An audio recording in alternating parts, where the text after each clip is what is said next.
You ever wonder what is the truth? Three things cannot be long hidden: the sun, the moon, and the truth. And the truth shall set you free!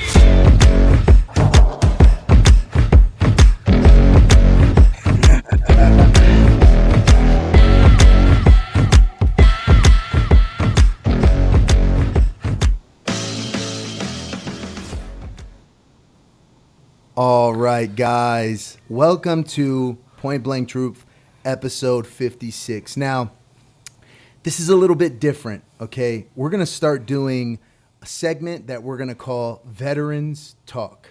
A lot of times when you hear veterans on podcasts, they talk about how much of a war fighter they were and all these crazy war stories. And to be honest, most of us are just regular guys who did go to war and now we're out and we're trying to just deal with the normal stressors of life. A lot of us aren't war heroes. We don't have 8 combat action ribbons and 3 Purple Hearts. So I think in the veteran community, I know for myself, it was very difficult, the transition from Marine to the civilian world. And when you're in the military, you're only getting advice from people who also have never been out of the military. And they tell you all these nightmare things. There's no work out there. Don't get out. It's crazy. So I want to provide content where I talk to military veterans who got out, talk about their transition, and people who are extremely successful today in whatever career path they chose to go. So these segments we will get once a month, and it will be Veterans Talk. So this is segment 1 of Veterans Talk. And our guest that we have today is a good friend of mine. We go way back, Mr. Claude Cintron. How are you, sir? Doing good, man. Doing good. Definitely happy to be here. Definitely happy and feel blessed to be your first guest for this segment. So I appreciate that. Thank you for the honors. Yeah, of course, dude. You know, I thought that you were the best person to have as the first guest just because of the career path you chose after the Marine Corps. I also know that you had a crazy life before the Marine Corps. You joined the Marine Corps. You went from the air wing, and then you went to infantry, and you deployed as an infantryman, correct? Yes. Yeah. Yep. So, yeah, I feel like you're the perfect guy. So let's start, man. Talk to us about who you are, where you're from, and what it is you do now. I like that. I like to begin from the beginning, like you said, right? Originally, I'm from the South Bronx of New York. You know, my story is very similar to people that I grew up around with. Grew up on Section 8, public housing, and then joined the Marine Corps. Joined the Marine Corps really just to get an opportunity to get out from where I came from, right? I graduated high school on a Thursday, and I went to boot camp that very Sunday. So there was no gaps. Joined the Marine Corps and grew up in the Marine Corps. Now, I have 8 years in the mental health field. I'm a graduate student working on my master's and doctorates in family therapy. And yep. Hell yeah, man. So talk to me a little bit about, brother, I want to know, let's talk about your time in the Marine Corps. Let's focus on that a little bit, man. How many years did you do? I did 8 years. You did 8. Whenever someone asks me, how do I describe my time in the Marine Corps, I always say it was the best and worst times of my life, right? Because growing up in the South Bronx, I really didn't have any structure, didn't really have a sense of family. I'm adopted, and I always knew it, and I kind of always felt that way. So I didn't really have a sense of family, a sense of belonging, and the Marine Corps gave me that, right? As you know, the Marine Corps is very big on camaraderie, having one mentality, you know, one fight, one mission, all that good stuff. So the Marine Corps gave me that. So that's why I really appreciate that from it. But as you know, there's always a lot of bullshit with it as well. Yeah. So just managing both. Yeah, totally. And by the way, we're sipping a little bit on the podcast. Cheers, bro. Cheers. I asked you what your drink was. You said 805. So yeah, I hope they're cold enough for you. Oh, no, it's perfect. Perfect.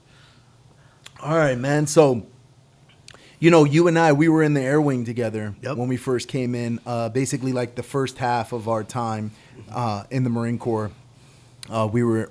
well, maybe not even, maybe like the first quarter, like the first 25% of our time we were together.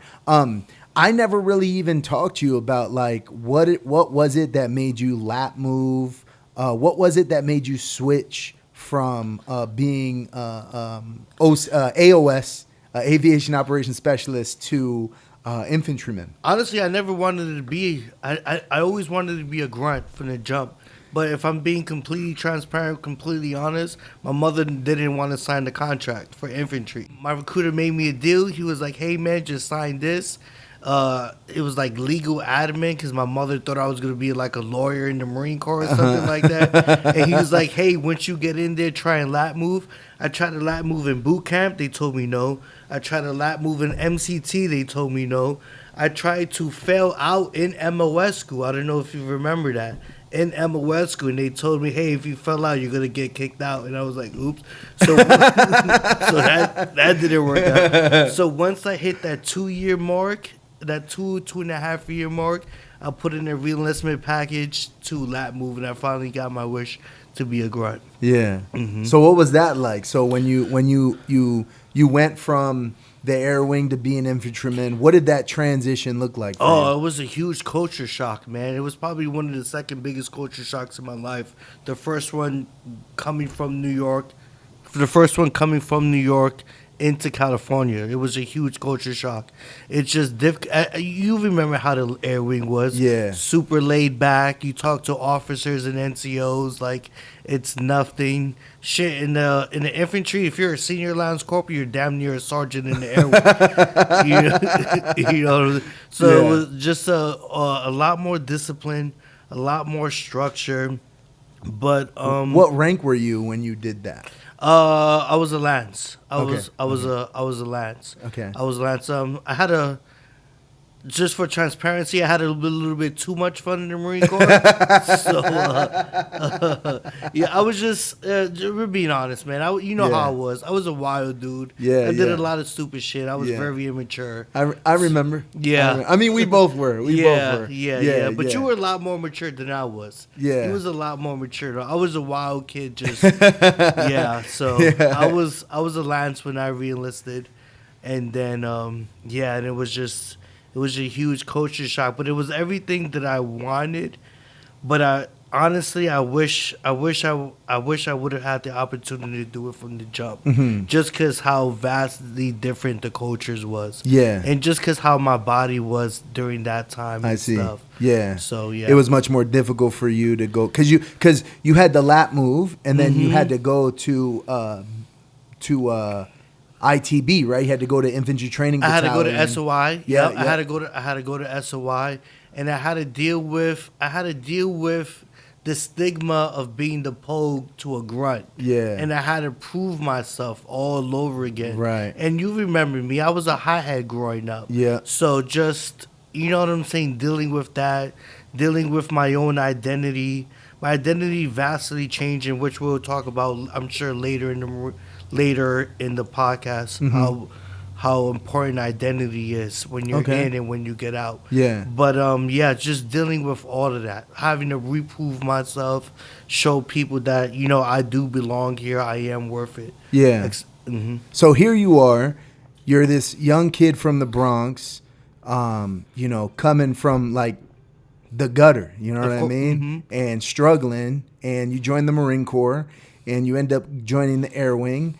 And then you want to get in the fight, and you want to be an infantryman. And as soon as you get the opportunity to do that, you lap move, you go, you become an infantryman, and now you're struggling with being, you're a lance corporal, but you're still a pogue, and this and that. And then when you got to your unit, from the time you got to your unit to your first deployment, how long was that? It was, I lap moved in 2011, 2012, and deployed 2013. So it was pretty quick. It was a pretty quick turnaround. Yeah. So yeah. Yeah. Well, and what was that like for you, man, being out there? For the people that don't know what a MEU is a Marine Expedition Unit. You're basically a contingency force on the ship. Which MEU did you go to? The 13th. The 13th MEU. Yeah, 13th yeah. MEU. What countries did you guys tour? All the way in the Middle East. So Dubai, Kuwait, Singapore, Duqm, Oman, and those surrounding countries. Yeah, yeah, I see. Yeah. So I was with a 1-4, and our nickname was 1-4 No War. Yeah. Oh, yeah. Because we were one of the first battalions to transition from dirt deployments to peacetime. I see. So yeah. I see. So yeah. we got that. So it's nickname. just by chance, but also, man, thank God, because who knows, what the outcome would have been. You know what I mean? Yeah, I'm happy you bring that up because as eager as I was to get into the fight, I know a lot of people that deployed, and they're not the same at all whatsoever. And you just don't know how it's gonna affect you. Yeah. You really, really don't know. Yeah. I remember people that I served in boot that I was with in boot camp, hard asses, same places that I came from.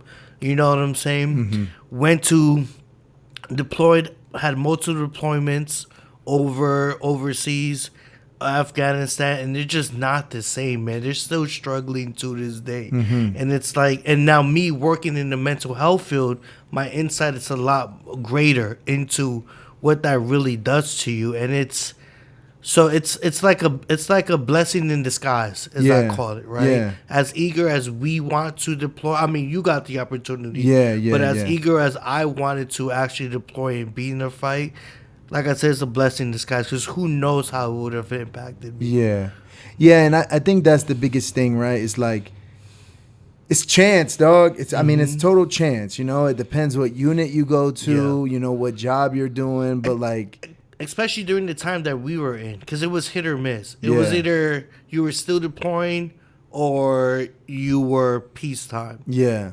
Back right before us, it was no, you're getting pumped out. Yeah. Every 9 when, months. when we came in, if you didn't have a deployment, you were almost like looked down on. Yes, You know exactly. what I mean? It's like, how are you even how are you a corporal? How are you an NCO with no deployment? Exactly. Yeah, And because we got in during that, because we came in 2008, and it was like our NCOs were old school Marines, but technically we were like the new gen Marines. But our NCOs, our leaders, were the old school hard asses that had multiple deployments, had seen stuff like that. So what's interesting is, and I kind of talk about this a lot. I feel like we were so blessed to receive the leadership that we did. Like thinking about it, like our drill instructors, our sergeants, all those guys were like in the invasion of Fallujah, the first invasion of Iraq. Although a lot of those guys like didn't join during a time of war, but they were quickly forced into it, and they have a different level of experience. I mean, it's hard to explain. their perspective is a lot different. Yeah. Because a lot of them didn't join to fight, right? Yeah. Or not let me reframe that. Not that they didn't fight, that they didn't know they were going to fight. Yeah. Whereas in right. like us, we knew that we're more likely going to Yeah. or have the opportunity. They were chilling, doing whatever they were doing, and Yeah. next thing you know it, 9/11 happens, and then they're getting pushed out. And like to add to that, it's like they were patrolling in regular Humvees. There were no up armored vehicles. When they hit an IED, everybody died. Yeah. I mean, you're burning alive. It's like it was just a very intense, different world. So I always feel like I'm very blessed to have those men and women as my leaders, especially when I was going into Afghanistan. That's something that I think about a lot because that's the generation that molded us. Yeah. That's the generation that made us the men we are today, in my opinion. Yeah, and I love that you say that because towards my telling in my career, it changed drastically, right? It got, I don't know if you remember, it became a lot PC, it became a lot more political. Yeah. And we saw the climate change drastically Totally. from when we first joined towards the tail end of our careers, and it's just like it's a whole different core. Yeah, the It's Marine Corps was cutting a lot of those war fighters that were respected because they weren't the best, civilian Marines. They were getting DUIs and getting in trouble. you know. So it was. But also it was because as you know, there's a popular quote for us, right? We're not needed. We're wanted, right? We're told that from the jump, right? The Army does everything the Marine Corps can do, and all the branches and everything. But what makes it special is that we're the efficiency in which we do things, in which we accomplish our missions, how we go about it, right? And in our public appearance. So when we're in peacetime, it's a whole different mission, right? So now you need a whole different perspective and leadership. So they're no longer congruent, right, with the current climate. So it changes drastically. Yeah. But I feel So talk to me a little bit about when you decided it was time to get out of the Marine Corps, and like, what was your thought process? What did that look like for you? What were people telling you? Talk to me a little bit about that. I'm being transparent. I didn't want to get out, right? I really wanted to be a careerist, right?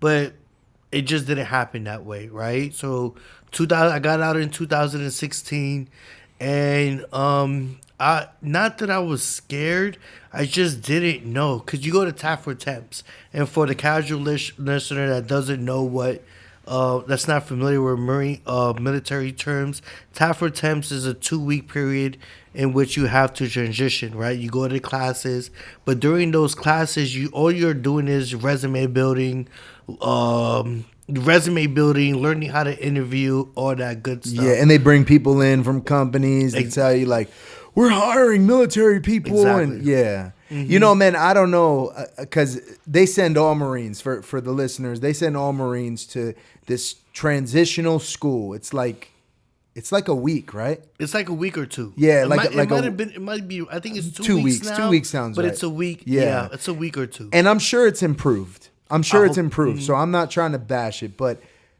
it did not prepare me, dog. At all whatsoever. It did not prepare me. And it was just like, we got to do a better job at preparing our warfighters to get out and be civilians, because, for me, that was the biggest thing, was like, you had a family when you got out, yeah. right? And like, I had just started my family, and I didn't know what to expect, dude. I don't know what I need to do or what's going on. I don't know how insurance works, or how, like, everything was taken care of for me in the Marine Corps. Like, when I did my taxes, I just did it on base at VITA. You know what I mean? Yep. Like, healthcare, like, they came and told me, hey, you got to go to dental. You know what I mean? Exactly. Yeah, Hey, line up for shots. Yeah. You're like, I gotta go to. We don't even know what the fuck we got. Yeah, right? yeah. We just lined. We all literally lined up, and we all got plucked.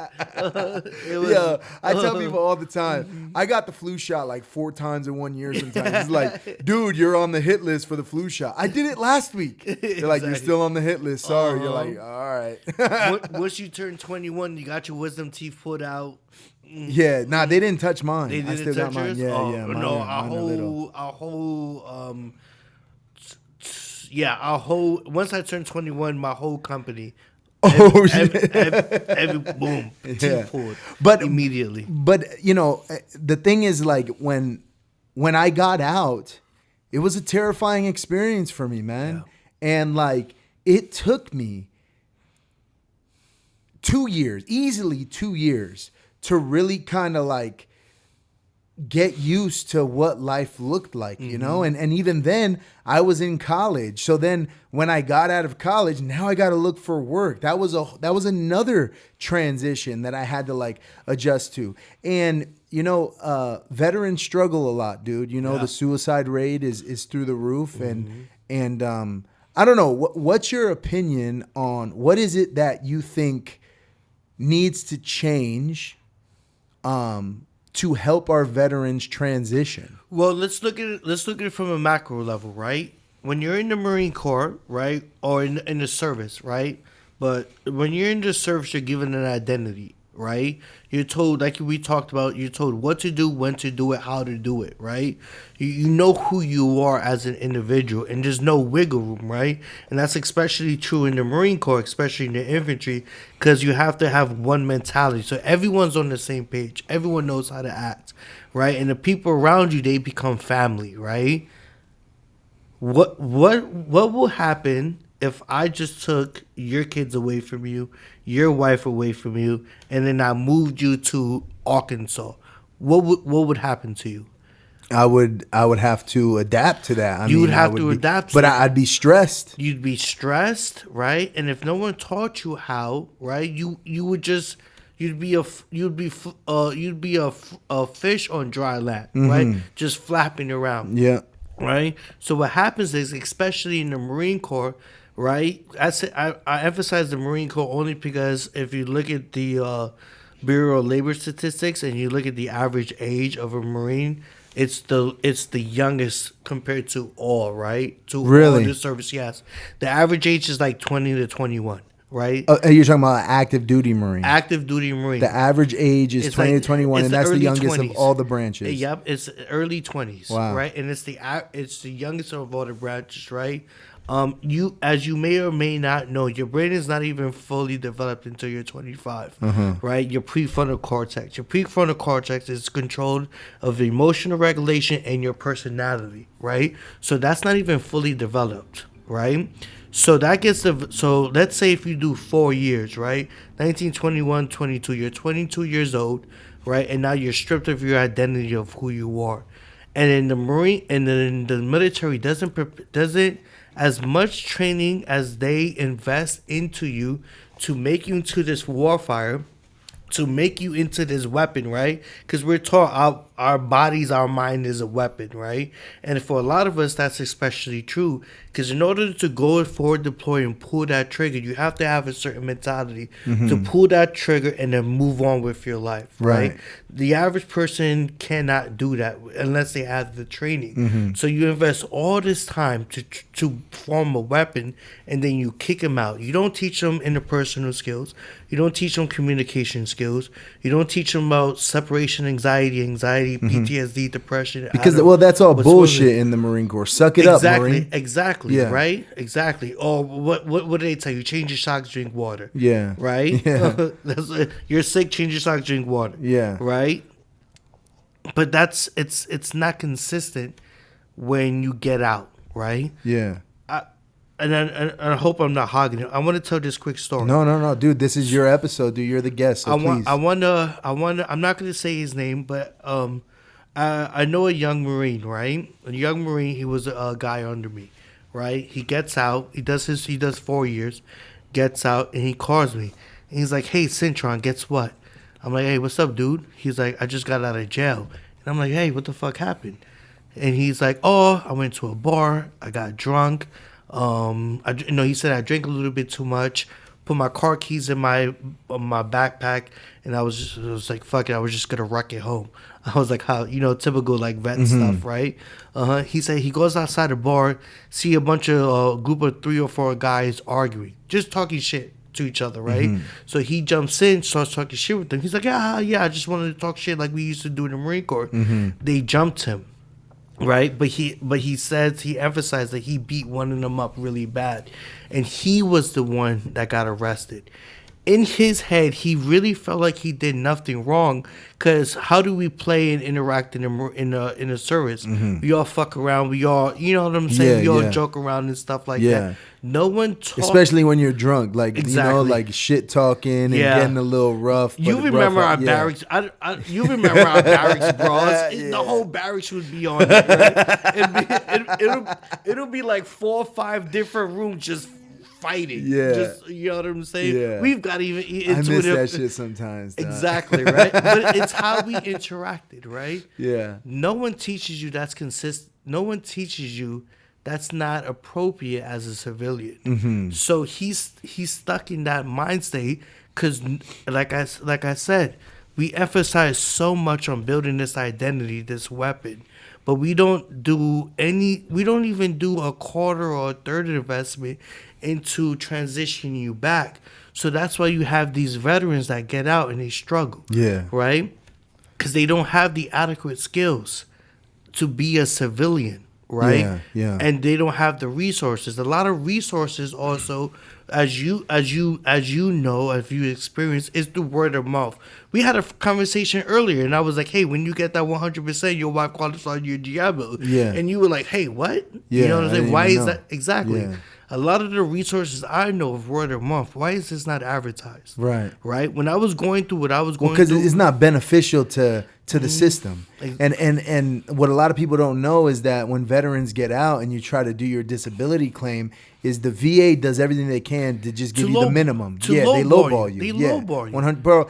And like, and not to get on my soapbox for a second, but this really fucking bothers me because like, you know, I'm back in it where I'm pushing back on my rating, and I'm working with an organization, and they sent me this questionnaire, dude, and like he was like, just answer it honestly, and I answered it honestly, and it's like, bro, I'm looking at my answers, I'm like, damn, bro, I am fucked up. Exactly. This is crazy. Like one of the questions is like, do you have visions or hallucinations? And like, yeah, bro. Yeah. And you know what? I went to the VA about it, and I went to therapy at the VA. And, you know, instead of like saying like, hey, dude, we got to up your rating because you're dealing with this, they basically made me download like this app to help me walk through my thought process. Like, is this actually happening? No. How realistic is this? Not realistic. You know, and it's like, they taught me how to cope while lowballing me my disability rating. And it just pisses me off because, like, you said something earlier about going out when you go to war and you come back and you're not the same. Dog, my family will never get the truest, best version of me. I can't go to Costco without being uncomfortable. I can't be in crowded places without being and like, that's just period. When I'm with my family, amplify that times 12. You know, when I'm with my 4 kids, my 2-year-old, my wife, like I am like on high alert, dog. I am in the orange or the red. Like I'm not locked into what's going on. I'm looking around. I'm scanning the room. I'm looking at exits. I'm watching people. And like, and the thing is, the crazy thing is like, you know, I have all my limbs. Yeah. You know what I mean? I wasn't in firefights every day. I was on patrols, yeah. But like, so it's like, there's veterans who have been through really extreme, crazy things. And another thing you talked about was like, you have to have a certain mindset to pull the trigger and then just move on. Like, yeah, bro, like the issue that I'm having now is that mindset's gone for me, dog. You know, I'm not a war fighter anymore. I'm a dad. So like, all those things still sit with me. The things I did and the things I saw and that like, you know, like dead little kids, like that fucks with me, bro. Every day. There isn't a day that goes by where like it doesn't impact me negatively. And it just bothers me that the resources that we have, like you said, things aren't advertised and it's word of mouth. And whenever I meet a veteran or I see a veteran, I try to just engage with them, talk to them. Now I see a dude with the like Vietnam veteran hat. I'm like, thank you, sir. Thank you for your service. I just talk to them because I can like, I don't know what they're going through and what their experience is. And it just makes me really sad, bro. And that's kind of why I wanted to do these segments and talk about this shit because, you know, like I'm not a war fighter anymore, dog. I'm a dad. And the things that I did and the things that I saw and the things that I experienced still impact me today. And it makes me a weaker version of a dad, a lesser version of a dad, of a husband. And, you know, and I struggle like every other vet, you know? So I know that you are very experienced in this world because you went and you got your degree. Talk to me a little, because I don't think we spoke to the listeners yet about the authority you have to actually speak on these topics. So when you got out of the Marine Corps, what is it that you got your degree in, and what are you doing now? So when I got out of the Marine Corps, I got my undergrad in psychology, right? Basic psychology. Now I have about 6 months left until I'm done with my graduate, my master's in marriage, family, couples, and family therapy. And then after that, I'll be full time in my doctorate program for marriage and family therapy, right? So marriage and family therapy is not in my program. In my program, what we do is, and what gives me a lot of insight to understand what we've been through on a higher and more deeper level, is that MFTs, that's the acronym, so that's what we're just calling it moving forward. MFTs, we look at things at a systemic level. What does that mean? So if you were to come into therapy, right, Danny, hey, where did you, we look at you as an entire person, but also your surroundings, right, your environment. What's your relationship with your family, your kids, your wife, your background, your culture? We take every social aspect of you and we take that in consideration to do therapy, right? Does that make sense? Yeah. So that's how I look at therapy. That's how I perform therapy.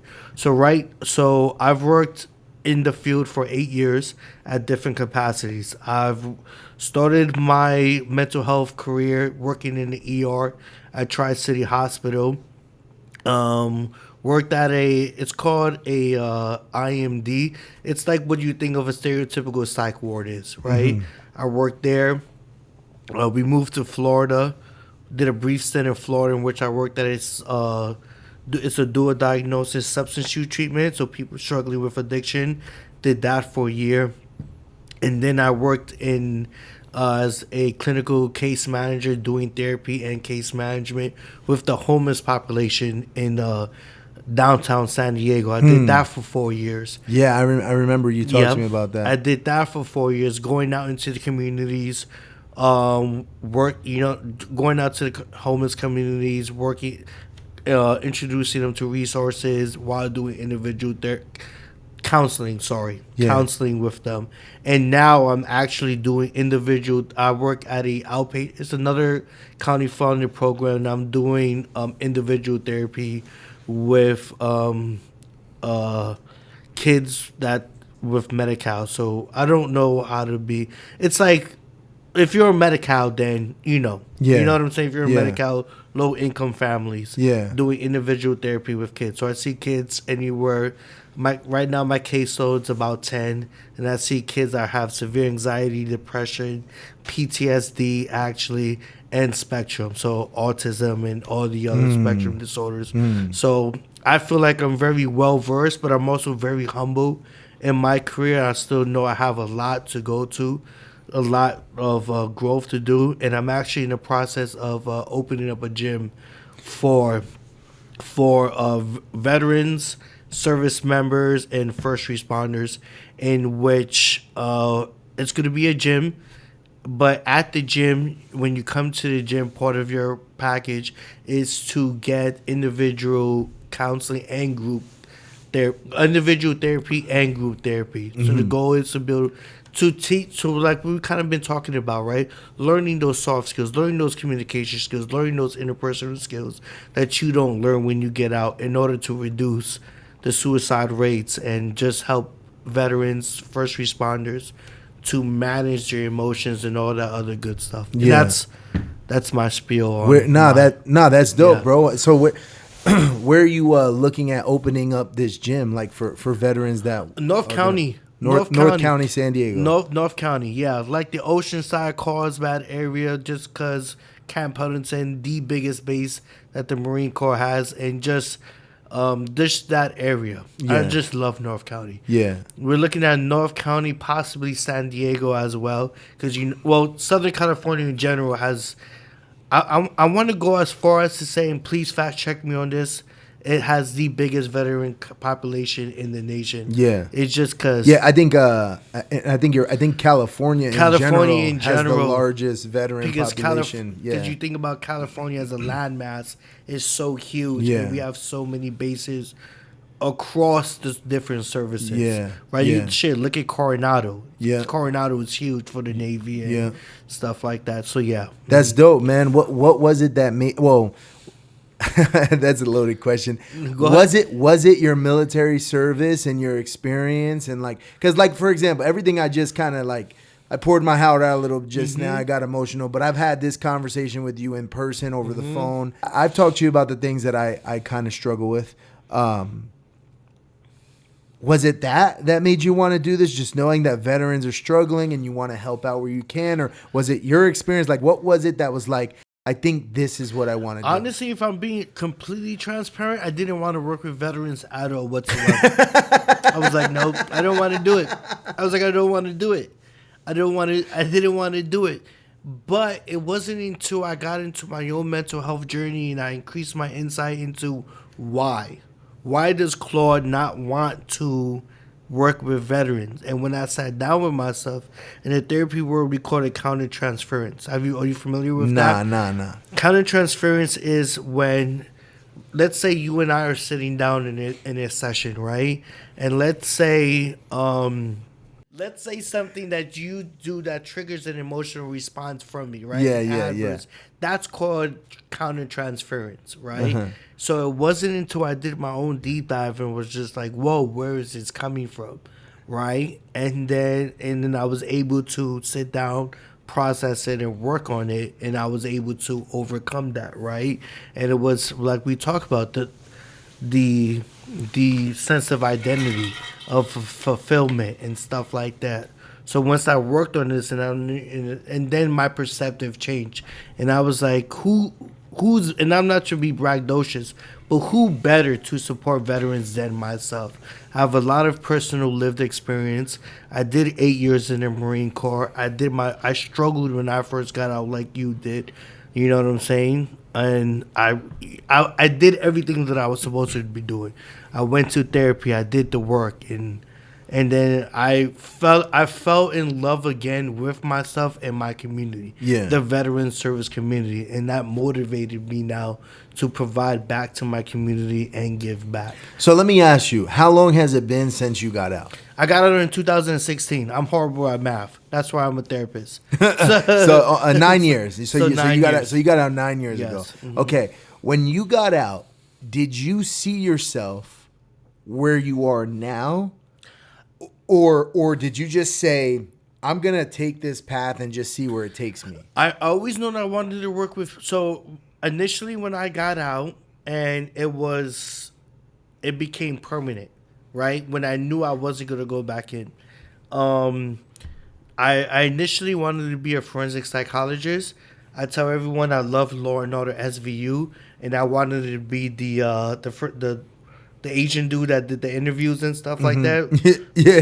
You know what I'm talking about? Yeah, I know what you're talking about. I don't remember his name though. I wanted to be him. Okay. I wanted to be a forensic psychologist, and it wasn't until I moved back from Florida to California until I met other therapists, and I started working with the county, and I started working with other therapists that I was like, oh, I want to be a therapist now, right? Mm-hmm. So initially, my goal in life is still to help at-risk teenagers, but it shifted to veterans and service members as my primary focus. Does that make sense? Yeah. Okay. Yeah. Tell me Yeah. if I bounce around. No, too much. it's fine. It's But fine. yeah. I'm just, because, the one thing that I would like these veteran talk segments to do is to maybe a military person, a service member who's considering getting out, to hear and understand, like, the path isn't, it's not black and white. No. It's if you have an idea, like, just take actions towards that. Exactly. And things will evolve, Life isn't linear. Life is not a straight line, right? It's you're gonna bounce between. You're gonna take a couple steps back. Another metaphor that I like using is a mountain, right? When you're hiking up a mountain, or let's say, let's make it more personable. If you're hiking on a trail, how many trails have you hiked that were just easy? Most of them. Most of them? Yeah. You never hiked on a trail that was kind of like difficult or something Nah, like that? I mean, I have, but Okay. most of the hikes I've done. Okay. Yeah, but I have like Mount Motherfucker or the Reaper, you know. Yes. But I don't. When I would go on hikes, I wouldn't choose to go. Yeah. You know, on those routes. So all right, I forget who I'm talking about. Daddy used to be a stud. You know, he used to wake up and run a 300 PFT, run 3 miles in like 2 minutes, just off of 2 minutes of sleep. Yeah, stop. But stop. for the Don't average, remind me. Make me. for the average person, hiking is not easy. Right, hiking is not easy at all whatsoever. Okay, that's right. it. My bad. You're right. You threw a situation at me, and I fucked up your story. No, you're good, dude. You're good. I'm an operator here, but yeah. So you're gonna slip and fall. You might have to take a couple breaks, and that's fine. Yeah, you know what I'm saying. I see what you're saying. You see Yeah. Uh-huh. Yeah, when it's difficult, it's like, you know, just take your time, but just keep going. And if you need to stop and reset, that's perfectly fine, right? Yeah. That's something that I had to accept as a civilian, is that I didn't always have to be perfect or be the best, right? Because that's something that was instilled in us, right? We had to be the best. Yeah. Everyone had to be the best, Yeah. right? Yeah. You had to destroy everything, right? Yeah. It was when we do our physical fitness test, it wasn't, we don't know what the minimum requirements are. Yeah. We know what the max score is, Yeah. and we all aspire to get that 300 PFT, Yeah. right? And isn't funny? I think about this, like in the Marine Corps, like if someone isn't more physically capable than you, then they can never really talk shit to you. Yeah. You know what I mean? That's something that I really struggled with. That's really something I really struggled with. Because you have some dumbass motherfuckers out there. Yeah. But just because they're a little bit faster than me and a little bit stronger than me, they're better than me. I'm like, Dude, yeah, but like, what? And that's how, isn't it funny? That's Yeah. how the Marine Corps works. Yeah. Like, if you're physically fit and you're loud and intense, You're you'll go stuck. far. Yeah, dude. you'll go very far. You'll be a sergeant major. Don't worry. But you don't even know your fucking left to your right. I don't know what's. You can't even fucking read a compass. Yo, you know how many times? You don't know like the minimum. I don't know it now, but you don't know like your weapon system or the bullet velocity or the fire rate. You don't know any of that, but you're a fucking PT stud. So now you're a meritorious corporal. And like I've been in formation. And shit, and I'm just like annoyed. You know, it's fucking 1700. They got us in like the third formation of the day. It's Friday. We just want to go home. And then I'm like, who the fuck is breathing like that? And I look behind me. All right, guys. Sorry, we had some technical difficulties there. But we were talking about being in formation and just seeing a mouth breather and just thinking like, God, this guy's an idiot. What did I do in life for him and I to be equal in this world? You know, so definitely I agree. And so, you know, in the civilian sector, it's just very different. It's a different world. Vastly different. When I think about my kids, and if any of them want to go to the military, I'm gonna push the Air Force. And and again, just because, dude, it's the same pay. You're still serving your country, you know. Yeah, it's not as like hardcore and intense, but I think that the Air Force does a much better job at transitioning their people into the civilian world. I don't know. Do you have any knowledge or experience? I don't on that? have any experience with the Air Force at all whatsoever. Just so all I know is that just their overall quality of life is just a lot better than our experiences. Yeah. So yeah. But I'm right there with you. If any of my kids want, especially if any of my girls want to join, then I'm going to push them to join the Air Force. Yeah. Definitely. So, dude, one thing that I was interested in hearing from you is, what would be your message to the active duty military service man or woman who's trying to get out and is extremely nervous about getting out? What would be your message of encouragement to them? My message to them is to really accept who they are, right? What does that mean? Accept who they are. Be comfortable with who you currently are and seek improvement, right? Because as you said, as you just stated, when you get out, the civilian world is vastly different, right? We don't have all the support that we do have in the military, right? We don't. You're all on your own. No one's gonna go out their way to look after you. You know, people are a lot more selfish, right? So just be comfortable with yourself, and that's going to take you a very long way. Because when you get out, you're going to doubt yourself. You're just going to doubt yourself. Yeah, imposter syndrome. I still struggle with that every day. You're gonna doubt yourself. You're going to, you know what I'm saying? So just be kind to yourself, accept who you are, and then just keep trucking, right? Use all the skills that you've learned in all the tangibles, the work ethic, the resiliency. You know what I'm saying? Use all of that and apply it to whatever career you're in. But be okay with failing, because you're going to fail. Yeah. Right? Whereas in the military, we're taught failure is not an option. Right. At all whatsoever. Is completely different. Yeah, right? that's true. You're going to fall. You're going to stumble a couple of times, but be kind to yourself. Be okay with that. Yeah. And then just keep moving and learn from it. I love that, dude, because I think that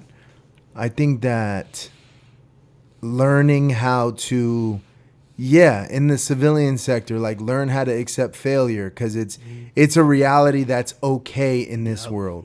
In the military, if you want to do anything, there's a route, right? It's like you want to be a drill instructor, well, you got to be a sergeant. Then you got to get your approval from your command, your finance. Like it's like anything you want to do when you're in the military, there are steps to accomplish it. In the civilian sector, you could just do it. Yep. You could just do it. You just go and get it done. You can make your own path. You can start your own thing. You know what I mean? Like people do it all the time. And that was one thing that was really enlightening for me when I realized, like, there really is. I was asking for advice. Like, hey, like if I want to get into geotechnical engineering, like how do I do it? And like I was just getting all sorts of different advice. And I realized, like, there's no one path here. I could just do it. Exactly. I could just do it. You know? So, yeah, for those of you listening, if you're a military veteran or you know a military veteran, don't be scared. Take the leap. Listen, you have to get out eventually. So you do 25 years and get out and retire, or you do 4 years and get out. It don't matter. Eventually, you have to get out. Don't let that stop you. Another thing that I believe, Cintron, and I'd like to get your take on this, is that the suicide rate is high because veterans get out and they think they want to just do nothing. I want to get a house in the woods and just get a dog and just smoke weed and chill.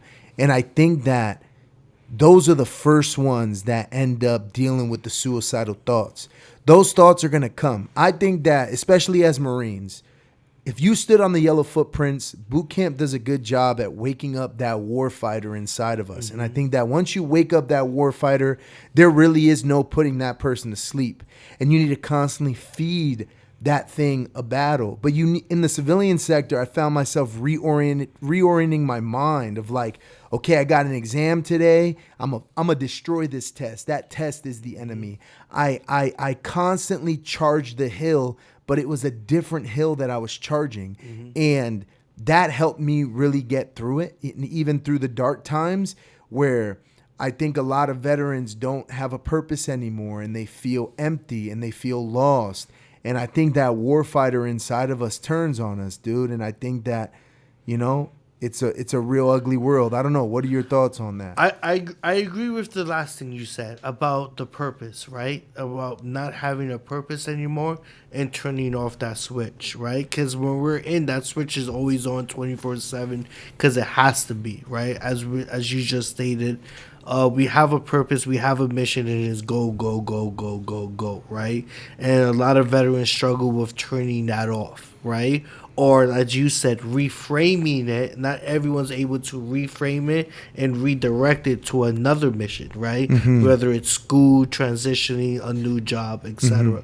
But I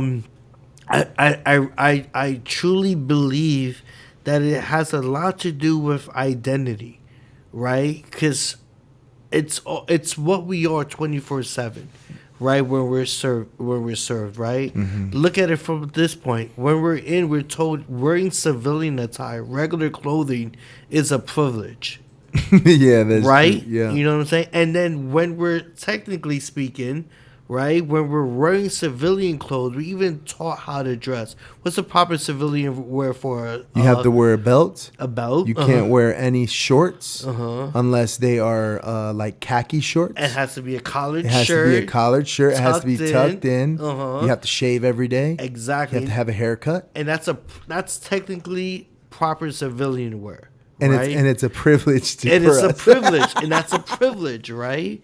All that's gone. Yeah. Right? So I really feel that veterans struggle with refining their purpose. And they're just not taught how to find their purpose. Yeah. At all. So they're just lost, right?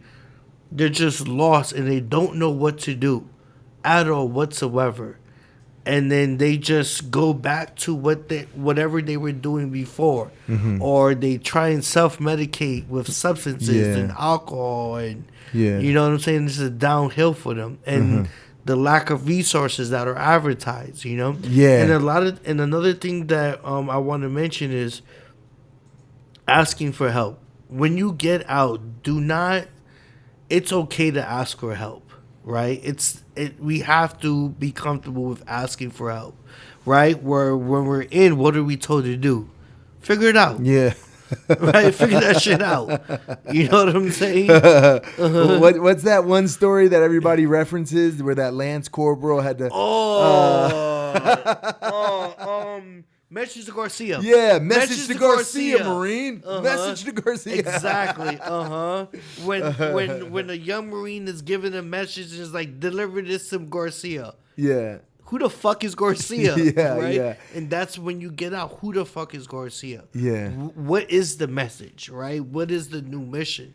And they struggle with that because, like you said, we're taught to figure shit out. Yeah. Right? Yeah. And it's just, we're not given the resources initially, unfortunately, until it's too late or until we hit a mental health crisis. You know what I'm saying? Yeah. So, yeah. Well, anyways, dude, thank you so much for coming on today, bro. I think that's I think we're close to time. Where can people find you if they want to reach out? And I mean, any last thing you want to talk about at all? Oh yeah, so you can find me on social media. My first name is Claude, last name Cintron. Spell it. CLAUDE, last name CINTRON. That's my Facebook. My Facebook is public. Coming soon. Like I said, I'm starting my own gym. It's called Body Mind Fitness. It's what's it? Double conundrum. Double conundrum. Yeah. So it's called Body Mind Fitness, and the goal, our new mission, is to turn service members, veterans, back into the badass motherfuckers that we are. Hell yeah. So yep, BMF coming soon. We'll be out there in SoCal, and then that's about it. I'd love to have you on one of my interviews. Whenever the time comes, bro, Yes, I'd love sir. to do it. Let's do it. Thank you so much, dude. We're probably gonna hang out a little bit and drink some more beer. So thanks a lot, guys. Thanks for tuning in. We'll see you next week.